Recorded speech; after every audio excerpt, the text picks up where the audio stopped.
Hola. Encantada de estar con ustedes. Efectivamente, soy investigadora de mercados y tengo la responsabilidad de compartir un tema sobre la libertad creativa en la información. Digo que es una responsabilidad porque en realidad lo que quiero es contribuir y que me permitan instalar en su conciencia que la libertad creativa es un derecho. Y voy a compartir con ustedes 4 ideas. La primera tiene que ver con el tema de la definición. Y quería proponerles que, como estamos hablando de libertad creativa, nos permitamos no definirla, sino ampliar el espacio de conciencia sobre lo que esas dos palabras significan. Y vamos a ir primero con la palabra creativa, para luego entrar a la palabra libertad.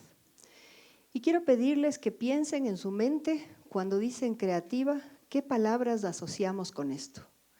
Seguramente vienen a la mente palabras como crear, como recrear, como renovar, pero también probablemente viene a su mente la palabra creación.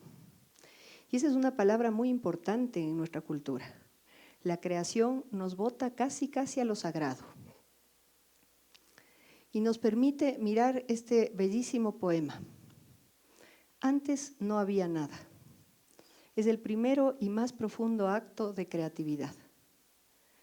Y miren cómo se vincula, miren lo profundo que está en nuestra cultura. Y miren cómo a veces le hemos puesto tan distante de nuestra cotidianidad. Pero no solamente eso es la creatividad. También aprovechemos del pensamiento de este simpático, inteligente personaje que nos dejó muchísimas enseñanzas. Porque lo que hace es ampliar el concepto de creatividad metiendo la idea de que está vinculada a una emoción. Y a una de las emociones humanas más encantadoras, que es la capacidad de divertirse. Implica risa, implica alegría. Y volvamos ahora a la libertad. Para hablar de la libertad, escuchémosle a Viktor Frankl. Ustedes le conocen seguramente y él con propiedad puede decirnos que la libertad está en ese espacio entre el estímulo y la respuesta que damos. Porque la libertad es ese acto profundo en el cual nosotros tomamos la decisión sobre algo, sobre lo que queremos hacer o dejar de hacer.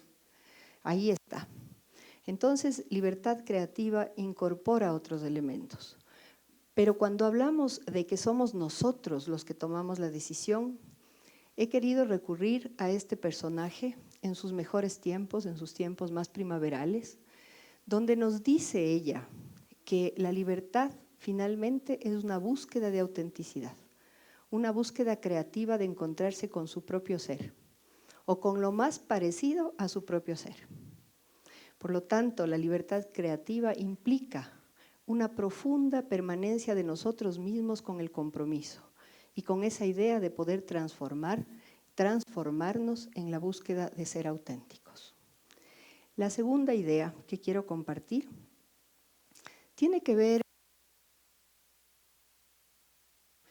de entender que sobre un concepto como la libertad creativa se han planteado mitos y también verdades de aquello que puede estarla frenando. Hay cosas que debemos permitir que pasen y hay otras que definitivamente no. Yo quisiera que vean estas imágenes, tienen que ver con algo que seguramente ustedes sí han mirado. Estamos en la zona de Ayampi, de Salango y en el Cotopaxi. Estas imágenes seguramente nos impactan porque son tremendamente bellas y ustedes debieron haber tenido momentos espectaculares mirándolas.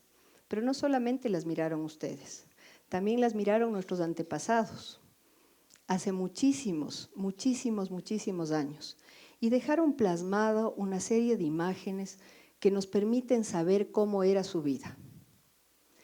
A través de estas figuras que ellos han creado, nosotros podemos entender qué es lo que veían, cuál era su cosmovisión, cómo entendían al mundo, cuáles eran sus temores, cuáles eran sus alegrías, cómo se vestían. Pero lo que podemos ver va a estar limitado por la libertad que existía en ese momento de expresarlo. Si es que ellos no estaban libres de expresarlo, lo que nosotros hoy vemos va a ser poco. Si es que en ese tiempo hubo libertad, lo que nosotros vemos va a ser mucho. Por eso también pensando en el futuro y en la creatividad que podamos desarrollar, Hay que pensar que debemos dejar testimonio. Y por eso hay que pelear por la libertad de expresión, por la capacidad que tenemos de decir aquello que sentimos creativamente sobre el mundo. Pero les decía que hay mitos y que hay verdades cuando uno desarrolla cosas. Aquí hay un proyecto arquitectónico que está en Berlín, estaba en la zona oriental, y este se parece a muchos otros proyectos arquitectónicos que eran soluciones de vivienda en el tiempo antes de que caiga el muro de Berlín. Ustedes miran la rectitud de las líneas, la similitud. El proceso creativo entre un edificio y otro y el espacio es bastante limitado. Lo he puesto simplemente como un ejemplo de que hay cosas que verdaderamente limitan, y es cierto.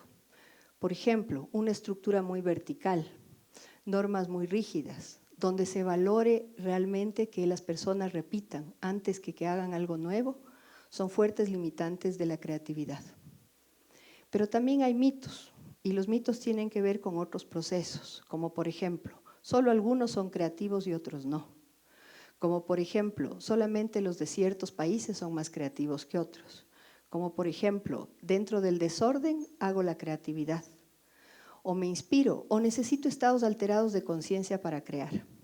Esas son realmente barreras a la creación y a la capacidad creativa. La capacidad creativa es un elemento intrínseco que nosotros tenemos. Y tenemos la posibilidad real de construirla, de aprender a ser creativos, de desarrollar ese proceso de creatividad. La tercera idea, entonces, es cómo podemos desarrollarla. ¿Qué cosas podemos hacer para que la creatividad nuestra se desarrolle? Y ha habido métodos, pero lo importante de recordar es que la creatividad no es sino la creación de nuevas conexiones neuronales. Hay caminos neuronales que determinan que se hace siempre las cosas de la misma manera. Y hay otros caminos neuronales que nos permiten hacerlo de una forma distinta. Ahí está la creatividad. Para lograr eso, lo que hay que hacer es incorporar otra serie de elementos que redondeen nuestro espacio de conocimiento y que permitan encontrar esos nuevos caminos. Vamos a ver a unos artistas fantásticos. Está este hombre que se llama Magritte en los 3 cuadros de arriba, que ha dejado a través de su pintura un derroche de creatividad, utilizando elementos que contribuyen a que la podamos nosotros expresar de mejor manera. En el superior derecho que ustedes están mirando, él está pintando el futuro. Porque si ustedes ven, el modelo es un huevo y él pinta un pájaro. Eso es un ejercicio de una construcción de un camino diverso. Y en los otros lo que hace es alterar una ley de la gravedad y una ley de las relaciones y de las proporciones de los tamaños. Entonces vemos prácticamente una ciudad o un castillo flotando sobre una roca. Y el tercero hace un análisis de trastorno de causa-efecto. Están todos los elementos vinculados, pero están en un orden diverso, contenida el agua. Abajo, en la esquina inferior derecha, ustedes ven una pintura de Gauguin. Gauguin tuvo que irse de continente, porque a veces para construir otros caminos hay que irse a otros lugares. Él en Europa no tenía tantas posibilidades de pintar esos volúmenes, esas mujeres con esos volúmenes, con esa libertad, con esa cromática, con esas texturas. Entonces él pintaba antes en Europa mujeres europeas de esa época. Cuando se va, incorpora otras cosas. Y no se diga del fabuloso Van Gogh, que logra meternos el color amarillo de una forma extraordinaria, cambiando la visión cromática de su tiempo. Creían que estaba loco, y muchos de estos también. ¿Por qué? Porque la creatividad cambia el paradigma, cambia lo que veníamos haciendo antes. Por eso requiere libertad. Y por eso es que nosotros debemos apuntalar para que podamos hacerlo. Porque si hacemos siempre lo mismo, las posibilidades de encontrar cosas mejores son más limitadas. Pero también es interesante saber que solamente con esa frase que ustedes tienen, vino a su cabeza una cromática vinculada al rojo, vino probablemente un bosque, personajes estereotipados, una historia completa. No necesito decirles nada más. Ese es el camino neuronal que estaba trazado. Inclusive ese camino neuronal incluye un tono emocional que podría ser de temor o de risa en algunas cosas cuando ya crecemos un poco, pero está la historia completa. Pero ¿qué pasa si es que yo les digo, como hizo Gianni Rodari, que es un desarrollador de la creatividad? Había una vez una niña llamada Caperucita Azul. Y hacemos un ejercicio en el cual estamos cambiando el entorno geográfico, estamos cambiando el ambiente relacional, estamos construyendo la posibilidad de nuevas relaciones afectivas y sobre todo estamos diciendo que la vida puede fluir de una mejor manera en un espacio de aprendizaje. Este es un método de desarrollo de la creatividad, otras conexiones neuronales que las que estaban planteadas. Practíquenlo, su mejor cuento. Cámbienle en una parte y automáticamente el cerebro permite que cambiemos las otras. Es un ejercicio de vivencia, de creatividad.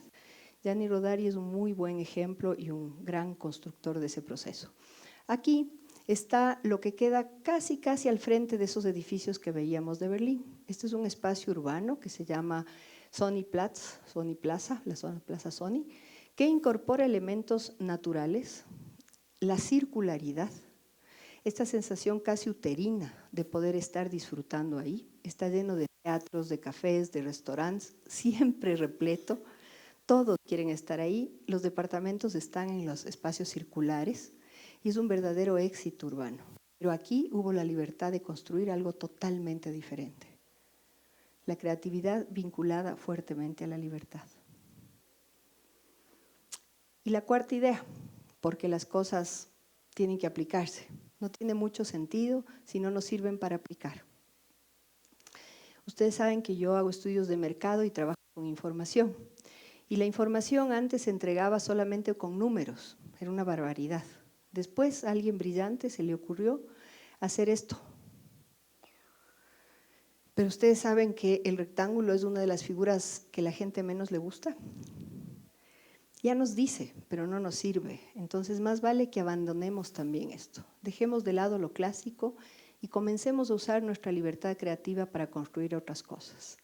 Quiero presentarles a David McCandless, es un tipo fantástico, periodista, que no solamente cree que podemos informar de otra manera, sino que además debemos contribuir desde un espacio estético para hacerlo.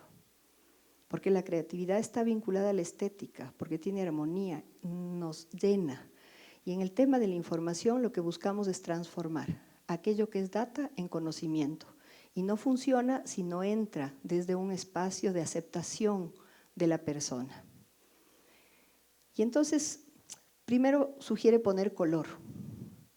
Y así lo hacemos. Incorporamos color y ya la cosa cambia un poco, porque nuestros sentidos se agitan.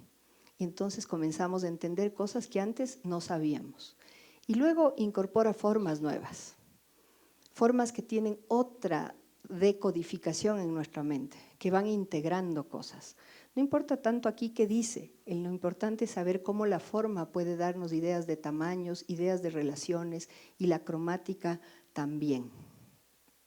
Y luego volumen.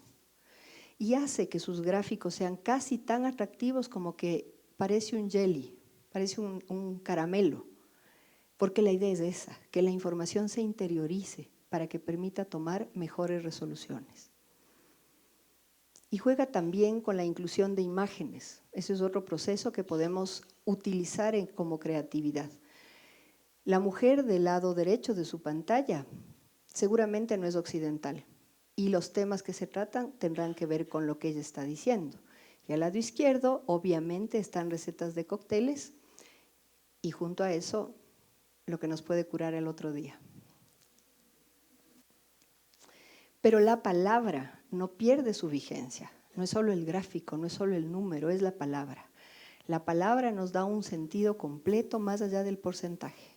Con este gráfico ustedes pueden entender una cantidad de cosas, pueden entender que lo que hemos querido hablar está cargado de una emocionalidad afectiva positiva y pueden entender que uno de los elementos son más o menos importantes dependiendo del peso que tiene la palabra. Está casi representado el número en la palabra.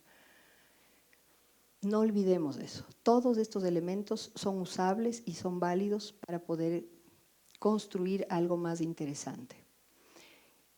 Quiero enseñarles también este elemento que no se deja, aquí está, que es la agrupación de la información. Si nosotros no agrupamos información, la capacidad de que las personas comprendan todo lo que queremos entregar también se limita. En el gráfico superior de la derecha, las flechas azules indican hacia dónde migran las personas que trabajaban en una organización buscando otra. Queda clarísimo que en la parte superior izquierda, en celeste, es hacia donde más gente va. Y eso es lo interesante. Para expresar eso en gráficos normales, nos hubiéramos tomado una gran cantidad de láminas. La compactación es otro de los elementos que usas de la creatividad para poder explicar la data. O un diagrama de Venn, por ejemplo, que permite entender las relaciones. Y no se diga lo que son los mapas de calor. Los mapas de calor vienen dados por el uso ya de la neurociencia, es decir, la incorporación de otro espacio, que es el de la medicina, a los datos de marketing o datos de información cualquiera, que es lo que la gente realmente ve. Más rojo lo que más ve, menos rojo lo que menos ve. Y el flujo conforme va la mirada. Estos son usos creativos porque nos salimos del camino tradicional. Y todo esto es además contando una historia. Las historias son importantes para contar porque eso ancla nuestro proceso neuronal, como la caperucita azul. Nos queda absolutamente claro cuando la historia se cuenta. Esto es de Bill Jones, que es otro personaje bastante interesante. Y mi objetivo ha sido, primero agradecerles por su tiempo, pero dejar instalada la idea de que la creatividad es un derecho y por lo tanto tenemos que ejercerlo, comunicarlo a otros, difundirlo y sobre todo disfrutarlo. Muchísimas gracias.